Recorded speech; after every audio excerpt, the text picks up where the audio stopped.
sahabat online, sebelum kita mulai videonya, jangan lupa klik tombol like dan subscribe, ya. Aktifin juga loncengnya biar nggak ketinggalan update terbaru dari kami. Salam bahagia sahabat online. Kemunculan yang mengguncang. Langit dunia maya mendadak gelap meski matahari siang itu bersinar terang. Sebuah video berdurasi 18 menit yang diunggah oleh kanal YouTube seorang jurnalis ternama mengguncang publik. Di dalamnya terlihat sosok perempuan parubaya yang duduk di sofa berwarna merah darah. Wajahnya lelah, sorot matanya penuh beban. Dialah Siti Mujayana, ibu tiri dari Farel Prayoga, penyanyi muda yang belakangan ramai diperbincangkan karena kisah pilu masa kecilnya. Dengan suara pelan tapi tegas, Siti Mujayana membuka wawancara tersebut. Saya sudah terlalu lama diam. Sudah cukup saya dihina, dicaci, dipojokkan. Sekarang saya bicara, ucapnya dengan napas berat. Ia tampak menahan emosi, sesekali menghela napas panjang, mencoba menjaga ketenangan di depan kamera. Munculnya Siti Mujayana langsung menjadi trending topik di berbagai platform sosial media. Nama Farel kembali naik, tapi kali ini bukan karena suara emasnya, melainkan karena sang ibu tiri yang akhirnya buka suara. Netizen terbelah dua, sebagian merasa kasihan, sebagian lainnya tetap curiga. Siti menjelaskan bahwa dirinya mulai mengasuh Farel sejak usia 8 tahun, setelah ia menikah dengan ayah Farel. Saya memang bukan ibu kandungnya, tapi saya selalu memperlakukannya seperti anak sendiri. Saya masakkan, saya rawat waktu dia sakit, saya yang dampingi dia dari panggung ke panggung, jelasnya dengan suara bergetar. Tuduhan yang menyebut dirinya menyiksa Farel dibantahnya mentah-mentah. Saya tidak pernah, bahkan menyentuh dia pun dengan kasar tidak. Kalau saya salah, saya siap disumpah. Silakan periksa semua rekaman, semua saksi. Jangan hanya percaya pada potongan cerita. Lanjutnya dengan mata berkaca-kaca. Untuk menegaskan ucapannya, Siti Mujayana membawa serta beberapa dokumen dan bukti transfer uang yang diklaimnya merupakan honor manggung Farel yang langsung ditransfer ke rekening manajemen, bukan ke rekening pribadi dirinya. Saya tidak pernah megang uang Farel. Semua diatur manajemen dan ayahnya. Saya hanya ibu rumah tangga, jelasnya lagi. Namun banyak netizen yang tetap tidak percaya. Selama ini Farel dikenal sebagai anak pendiam dan polos. Dalam beberapa podcast, ia secara gamblang menyampaikan kesedihan tentang kehidupan masa lalunya bersama keluarga yang disebut-sebut memanfaatkan ketenarannya. Siti Mujayana tak tinggal diam. Ia mengatakan bahwa semua cerita Farel bisa jadi hanyalah hasil dari salah paham dan luka lama yang tidak pernah sembuh. Dia kehilangan ibunya sejak kecil. Saya tahu luka itu dalam, tapi saya tidak pernah bermaksud menggantikan. Saya hanya ingin hadir dan menjaga, katanya dengan penuh emosi. Meski begitu, netizen mempertanyakan sikap Siti di media sosial selama ini. Banyak yang menyoroti unggahannya yang memamerkan tas mahal, perhiasan, dan liburan mewah saat Farel dikabarkan sedang jatuh sakit. Itu foto lama, saya bisa unggah kapan saja. Jangan langsung menyimpulkan, jawab Siti menanggapi. Siti juga menyayangkan banyak pihak yang memperkeruh suasana dengan memotong-motong cerita Farel dan menambah bumbu agar viral. Ia merasa diperlakukan tidak adil oleh media dan warganet. Saya dihukum tanpa diberi kesempatan membela diri, ucapnya getir. Dalam wawancara itu, Siti menyebut bahwa ia dan Farel sempat sangat dekat. Ia memperlihatkan foto-foto mereka berdua saat Farel masih kecil, sedang bermain bersama, dan berpelukan. Kalau saya jahat, tidak mungkin anak itu bisa tersenyum setulus itu di dekat saya, ujarnya. Namun publik belum tentu mudah percaya. Sebuah potongan video lama kembali muncul.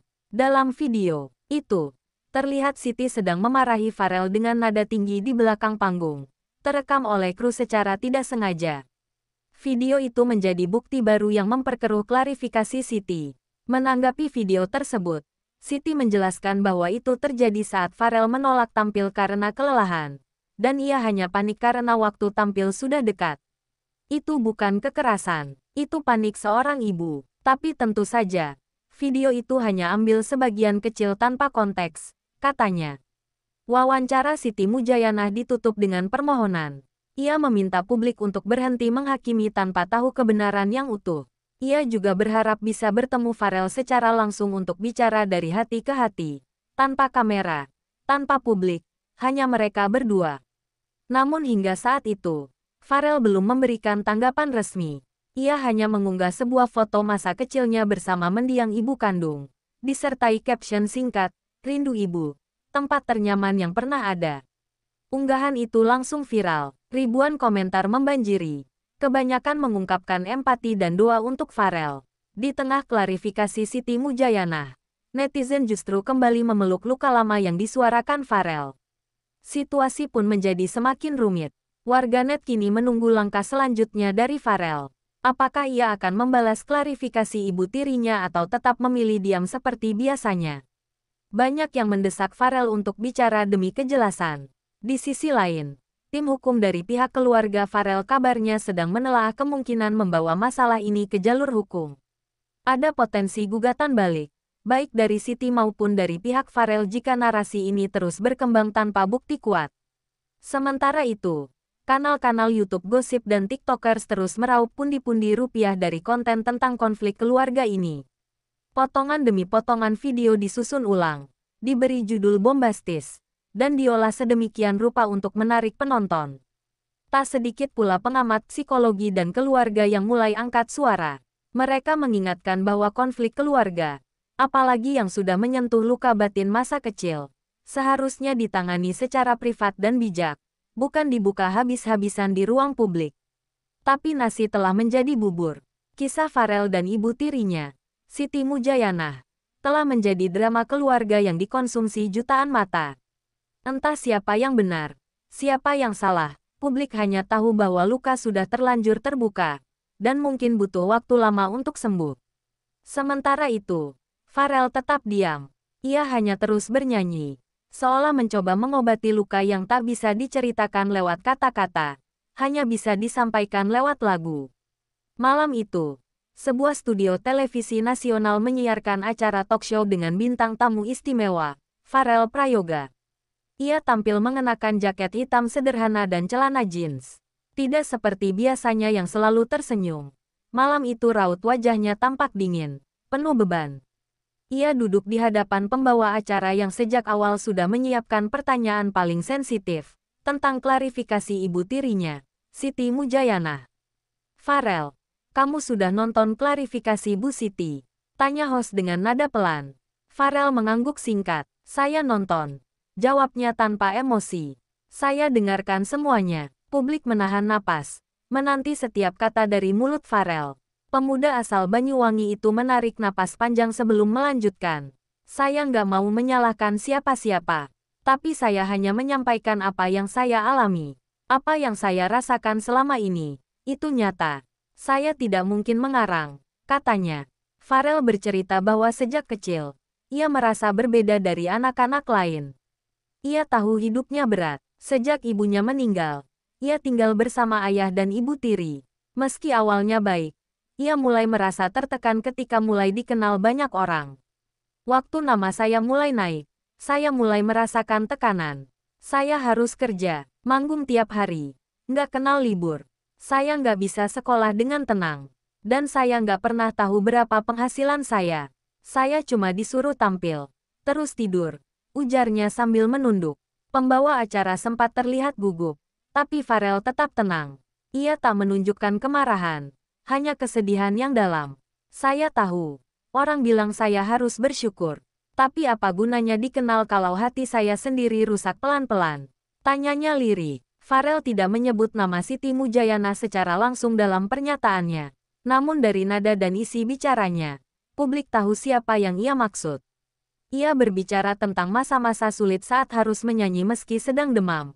Saat tidak punya uang jajan meskipun ia tampil di televisi hampir setiap minggu. "Saya pernah pengen beli sandal yang saya suka, harganya cuma 100.000. Tapi saya disuruh nabung, padahal saya baru nyanyi 3 kali di acara besar. Waktu itu saya sadar, saya nggak punya kendali atas apa yang saya hasilkan," kenangnya. Ucapan Farel memancing reaksi dari para penonton dan netizen. Banyak yang meneteskan air mata, mengingat bagaimana suara anak ini dulu menghibur seluruh Indonesia dengan lagunya yang polos dan jujur. Kini, Suara itu justru menceritakan luka yang menganga. Farel mengakui bahwa keputusannya bicara ke publik bukan untuk menjatuhkan siapapun. Ia hanya ingin bebas dari beban yang selama ini menghantui pikirannya. Ia ingin menyanyi bukan karena dipaksa, tapi karena cinta.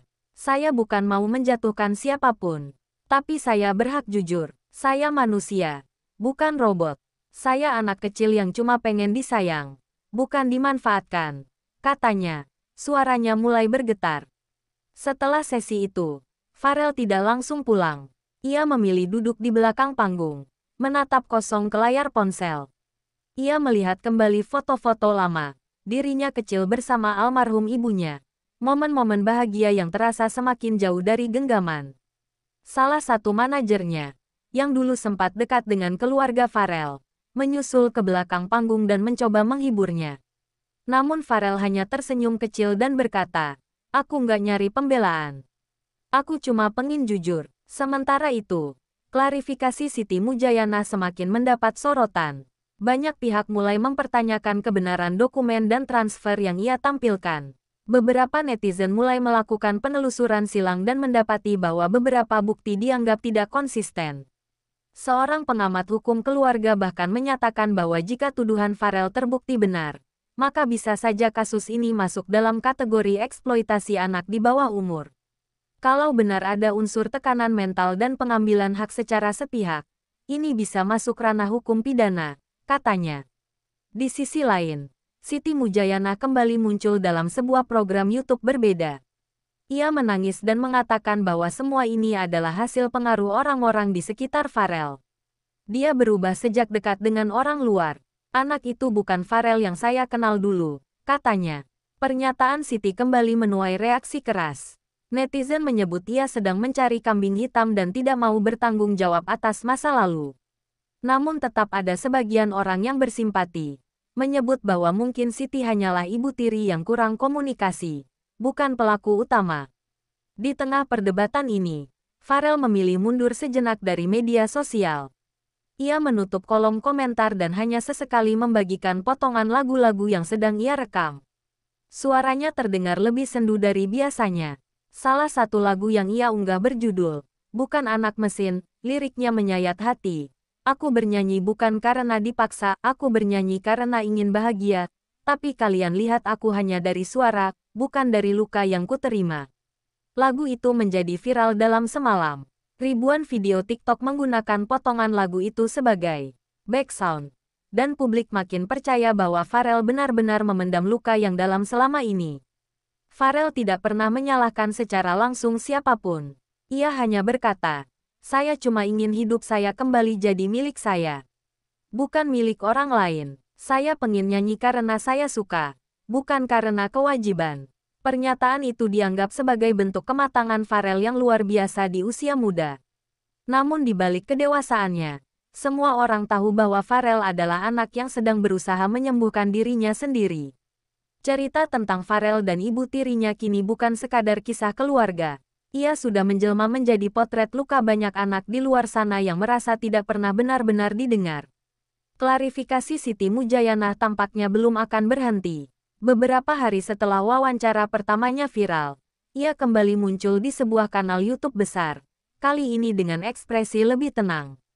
Dengan pakaian sederhana dan jilbab warna abu-abu, ia mengatakan ingin menyampaikan sesuatu yang selama ini belum sempat ia ungkapkan.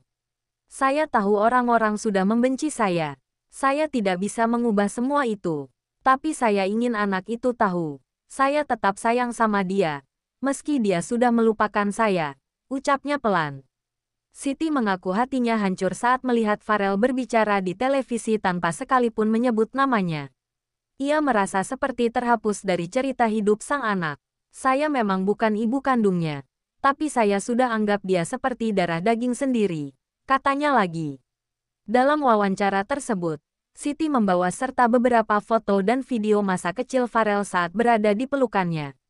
Ia menunjukkan momen ketika Farel sakit dan ia yang berjaga semalaman. Ia menunjukkan video saat Farel menangis karena takut tampil, lalu ia yang menenangkan. Namun banyak netizen mulai skeptis. Mereka menuduh Siti hanya sedang membangun citra baru untuk mengubah opini publik. Apalagi, Unggahan-unggahan lamanya di media sosial perlahan mulai dihapus. Jejak digital Siti kini dalam sorotan tajam. Pharrell sendiri masih enggan menanggapi klarifikasi terbaru itu. Namun manajernya, Pak Indra, memberikan pernyataan bahwa Pharrell tidak akan membalas setiap pernyataan satu persatu. Pharrell fokus berkarya. Ia tidak ingin drama keluarganya terus jadi konsumsi publik, ujar Pak Indra kepada wartawan. Meskipun begitu, tekanan terhadap Pharrell tidak berkurang. Banyak media meminta wawancara lanjutan. Berbagai pihak mengundangnya ke acara bincang-bincang. Tapi Pharrell menolak. Ia hanya ingin fokus pada musik dan menenangkan dirinya. Sementara itu, pihak keluarga kandung Pharrell dari jalur ibu mulai angkat bicara. Paman Pharrell dari pihak ibu, Pak Wahyu, mengatakan bahwa sejak dulu memang ada ketegangan antara keluarga kandung dan ibu tiri. Dulu kami sempat ingin ajak Pharrell tinggal bersama kami, tapi tidak diizinkan, katanya. Pak Wahyu menegaskan bahwa keluarga dari pihak almarhum ibu Pharrell tahu persis bagaimana Pharrell diasuh. Menurutnya, selama Pharrell kecil, jarang ada kunjungan dari keluarga ayah ke pihak ibu. Hubungan itu renggang sejak awal. Waktu Pharrell mulai terkenal, kami malah makin dijauhkan. Kami hanya bisa lihat dari jauh, nggak pernah bisa dekat. Itu yang kami sesalkan, ujar Pak Wahyu dengan nada kecewa. Pernyataan keluarga kandung Pharrell makin memperkuat dugaan bahwa ada hal-hal yang disembunyikan dari masa lalu Pharrell. Namun publik tetap bingung, karena tidak ada satupun yang membawa bukti konkret ke meja hukum. Siti Mujayana kembali membuat unggahan di Instagram miliknya. Kali ini ia menulis panjang lebar tentang rasa rindunya kepada Pharrell. Nak, kalau kamu baca ini, ketahuilah bahwa ibu selalu berdoa untuk kamu. Kamu mungkin benci, tapi ibu tetap cinta, tulisnya. Postingan itu mendapat ribuan komentar. Ada yang memintanya berhenti mencari perhatian. Ada pula yang membelanya. Mungkin dia salah, tapi tidak ada manusia yang sempurna, tulis seorang warganet. Namun tanggapan paling mengejutkan datang dari guru SD Pharrell, Bu Wina. Ia mengunggah cerita bahwa dulu pernah melihat Pharrell datang ke sekolah dalam keadaan murung dan lelah, bahkan sempat tertidur di kelas karena begadang. Saya ingat betul, Pharrell sering curi-curi waktu tidur di pojok kelas, tulisnya. Bu Wina juga mengatakan bahwa ia pernah menanyakan kondisi Pharrell ke pihak keluarga, tapi dijawab singkat. Waktu itu katanya Pharrell memang harus kerja, karena sedang naik daun. Saya merasa iba, tapi tak punya kuasa lebih, ungkapnya. Cerita dari guru lama Pharrell semakin mempertebal keyakinan publik bahwa ada sesuatu yang salah di balik gemerlap ketenarannya. Anak sekecil itu harus menanggung beban besar, dan kini luka itu baru terlihat. Namun Siti Mujayana bersikeras bahwa semua keputusan saat itu adalah kesepakatan bersama dengan ayah Pharrell. Saya tidak bisa memutuskan sendiri. Semua berdasarkan rapat keluarga dan manajemen. Saya hanya ikut mendampingi, tegasnya dalam siaran terbarunya. Sementara itu, pihak manajemen Pharrell pun mulai terseret dalam pusaran. Netizen menuntut transparansi soal keuangan Pharrell selama bertahun-tahun. Apakah benar Pharrell tidak memiliki tabungan seperti yang ia akui? Manajemen belum memberikan klarifikasi resmi. Namun sumber dalam menyebut bahwa banyak dokumen honorarium Pharrell yang tidak tercatat secara rapi karena proses manajemen yang belum profesional di awal kariernya. Hal ini memperkeruh suasana. Banyak aktivis perlindungan anak mulai bersuara. Mereka menilai kasus Pharrell adalah contoh nyata bagaimana eksploitasi anak bisa terjadi dalam bentuk halus, tekanan kerja, kontrol atas hidup, dan ketidakbebasan memilih. Publik mulai menuntut adanya penyelidikan serius. Tidak hanya dari segi hukum tapi juga psikologis. Banyak yang khawatir, luka batin Pharrell bisa berdampak panjang terhadap hidup dan kariernya ke depan. Pharrell sendiri tetap bertahan. Dalam unggahan terakhirnya, ia menulis, "Aku ingin menyembuhkan diriku.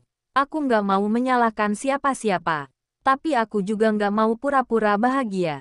Kalimat itu seperti tamparan halus bagi semua pihak yang selama ini memperdebatkan siapa yang benar dan siapa yang salah.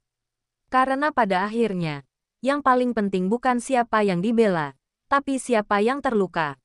Suasana makin memanas ketika salah satu akun YouTube investigasi membongkar data keuangan Pharrell Prayoga selama masa puncak kariernya. Dalam tayangan berdurasi hampir 1 jam itu, Ditampilkan rekaman suara, data honorarium, hingga foto-foto saat Pharrell tampil di berbagai kota besar. Temuan itu mengejutkan publik. Menurut data tersebut, dalam 1 bulan, Pharrell bisa manggung hingga 20 kali. Honor per penampilan berkisar antara 5 hingga 8 juta rupiah. Jika dihitung, penghasilan bulanan Pharrell bisa mencapai lebih dari 100 juta rupiah. Namun yang mengejutkan, tidak ditemukan jejak rekening atas nama Pharrell secara pribadi selama 2 tahun awal karirnya. Temuan itu memicu amarah netizen. Banyak yang merasa Pharrell benar-benar telah dimanfaatkan secara ekonomi oleh pihak-pihak tertentu, termasuk keluarga terdekat. Nama Siti Mujayana kembali disorot. Apalagi, dalam sebuah rekaman yang bocor, terdengar suara perempuan yang diduga dirinya tengah menegur Pharrell karena menanyakan soal honor. Aku nggak ajarin kamu biar kamu ngelawan. Kamu tinggal nyanyi aja. Urusan duit bukan urusan kamu. Begitu bunyi potongan suara yang diklaim dari rekaman itu. Meski belum terverifikasi, suara tersebut menyulut amarah netizen. Menanggapi rekaman itu, Siti Mujayana kembali muncul. Ia mengatakan bahwa rekaman tersebut dipotong tanpa konteks, dan percakapan itu terjadi saat Pharrell masih kecil dan belum mengerti soal pembagian manajemen. Itu suara saya, benar. Tapi konteksnya bukan marah. Waktu itu Pharrell memang rewel soal uang. Dan saya hanya ingin menenangkan, ujarnya membela diri. Namun klarifikasi Siti makin sulit diterima. Banyak pihak mulai menyarankan agar kasus ini diselidiki oleh lembaga perlindungan anak atau bahkan masuk ke proses hukum. Organisasi pemerhati hak anak juga menyatakan siap membantu Pharrell jika ia ingin membawa masalah ini ke jalur yang lebih serius. Di tengah konflik yang membara, Pharrell memilih untuk mengunjungi makam ibunya di Banyuwangi. Ia datang ditemani 2 sahabat lamanya, tanpa publikasi media. Namun, kehadiran seorang warga yang mengenalnya membuat kunjungan itu terekam dan tersebar di media sosial. Dalam video itu, Pharrell terlihat duduk diam di depan nisan ibunya, menunduk lama tanpa kata. Ia hanya meletakkan setangkai bunga melati dan sebuah surat yang ia lipat sendiri. Tak ada tangis, hanya keheningan yang membuat netizen ikut terdiam. Caption dari video itu membuat banyak hati remuk. Kadang aku rindu tempat di mana aku bisa merasa aman. Dan tempat itu hanya ada saat aku dekat dengan ibu.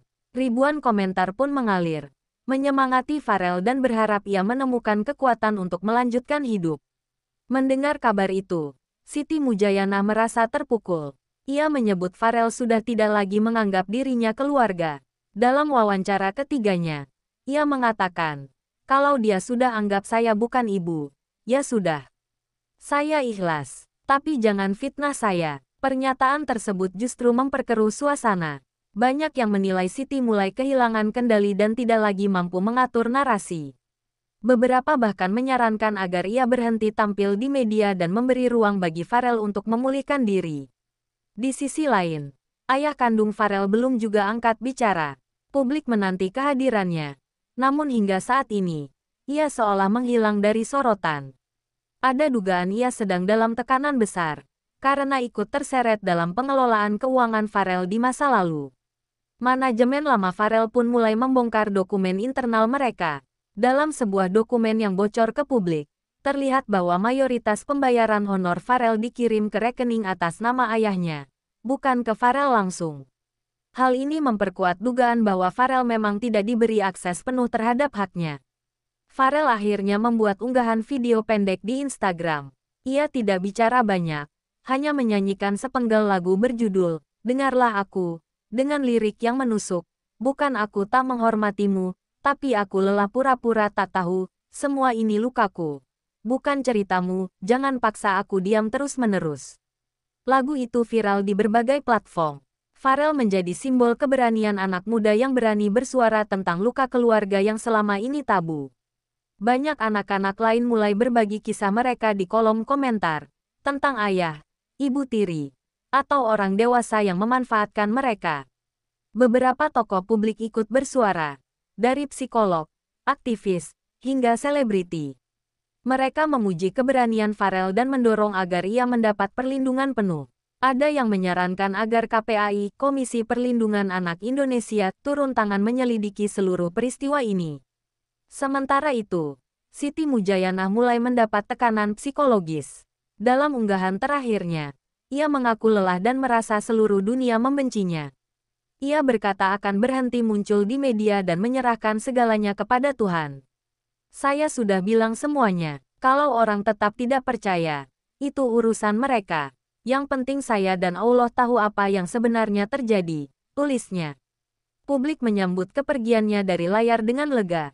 Banyak yang berharap tidak ada lagi klarifikasi atau pembelaan yang justru menambah luka. Semua hanya ingin Farel bisa tenang.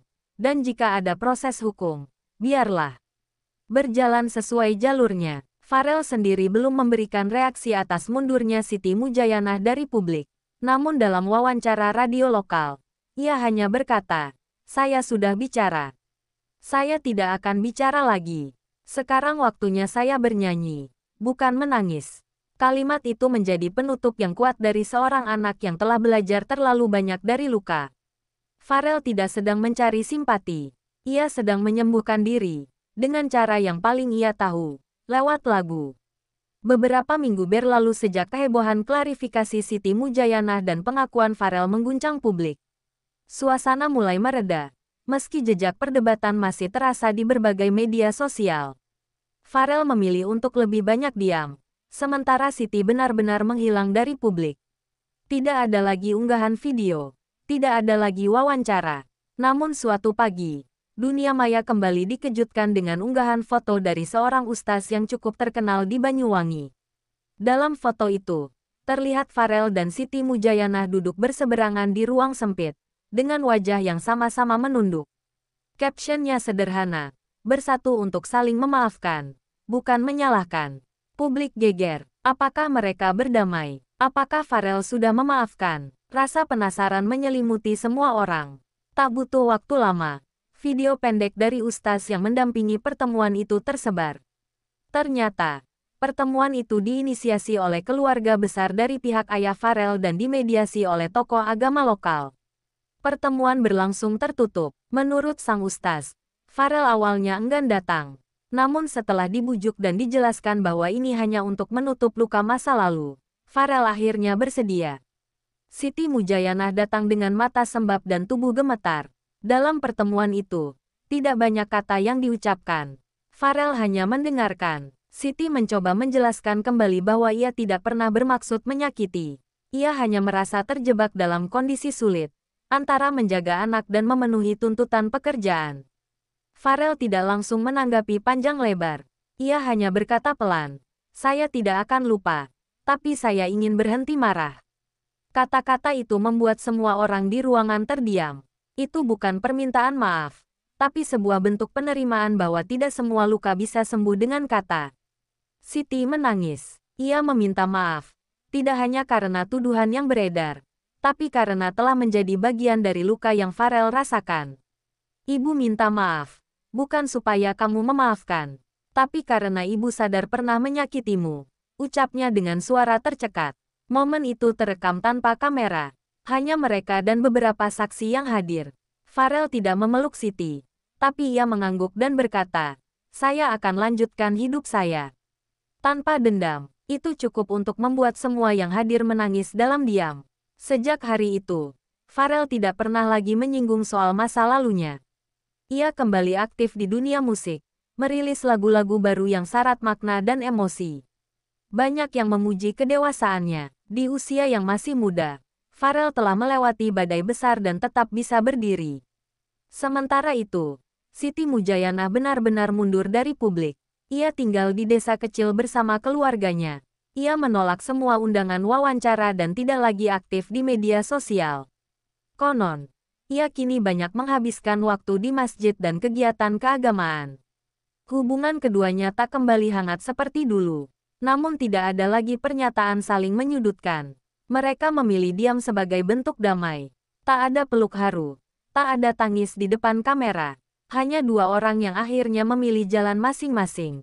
Dalam salah satu konsernya, Farel sempat menyelipkan pesan sebelum menyanyi. "Hidup mengajarkan kita tentang rasa sakit. Tapi lagu mengajarkan saya bagaimana menyembuhkan." Penonton pun bersorak, dan lagu dimulai dengan iringan gitar yang menyayat. Lagu itu berjudul Langkah Baru, lagu pertama yang ia tulis sendiri sejak kehebohan tentang keluarganya. Dalam liriknya, Pharrell bercerita tentang harapan, tentang bangkit, dan tentang meninggalkan rasa sesak yang membelenggu hati. Lagu itu mendapat penghargaan nasional sebagai lagu inspiratif tahun ini, tak hanya karena melodinya, tapi karena pesan di baliknya yang kuat. Pharrell mengajarkan bahwa diam bukan berarti kalah, dan memaafkan bukan berarti melupakan. Banyak anak muda yang merasa terinspirasi dari kisah Pharrell. Ia menjadi simbol ketegaran dan kejujuran. Banyak yang mengaku lebih berani bicara soal luka batin mereka sendiri setelah melihat keberanian Pharrell mengungkapkan isi hatinya. Dalam sebuah podcast, sahabat Pharrell mengatakan bahwa Pharrell kini jauh lebih bahagia. Dulu dia sering murung, sering takut. Sekarang dia lebih ringan, meskipun kadang masih sedih. Tapi dia tahu arah hidupnya, ucapnya. Pharrell mulai membangun manajemen sendiri. Ia mempekerjakan orang-orang yang ia percaya, dan mulai belajar soal bisnis serta hukum. Ia tak ingin kesalahan masa lalu terulang, baik untuk dirinya maupun artis-artis muda yang akan ia bantu nanti. Ia juga sempat menyumbang sebagian hasil penjualannya untuk yayasan anak-anak korban kekerasan. Ia ingin lukanya punya makna, bukan hanya cerita duka. Ia ingin menjadi penyembuh, bukan hanya penyintas. Sementara publik masih mengenang cerita itu, Pharrell tak lagi ingin dikenang karena masa lalunya. Ia ingin dikenal karena karya dan keteguhannya. Ia ingin menulis babak baru yang penuh warna, bukan hanya abu-abu. Dan mungkin, di suatu hari yang sepi, ia akan mengenang semuanya dengan tenang. Bukan dengan marah, bukan dengan sedih, tapi dengan senyuman yang tulus. Karena ia tahu, dari semua luka itu, ia telah tumbuh menjadi pribadi yang kuat. Cerita tentang ibu tiri dan anak yang penuh luka, akhirnya menjadi cerita tentang penyembuhan. Tidak sempurna, tapi nyata. Tidak penuh peluk, tapi cukup untuk berjalan kembali. Karena pada akhirnya, damai bukan tentang kembali bersama, tapi tentang melepaskan beban, dan memilih tenang. Pharrell telah memilih jalannya, dan jalan itu tak lagi dipenuhi tangis, tapi diiringi musik, dan langkah yang penuh harapan. Kalau kamu merasa cerita ini menyentuh dan penting untuk disuarakan, bantu kami dengan like, komentar pendapatmu di bawah. Dan jangan lupa subscribe agar kisah-kisah inspiratif lainnya terus hadir di layar kamu. Terima kasih. Salam bahagia sahabat online.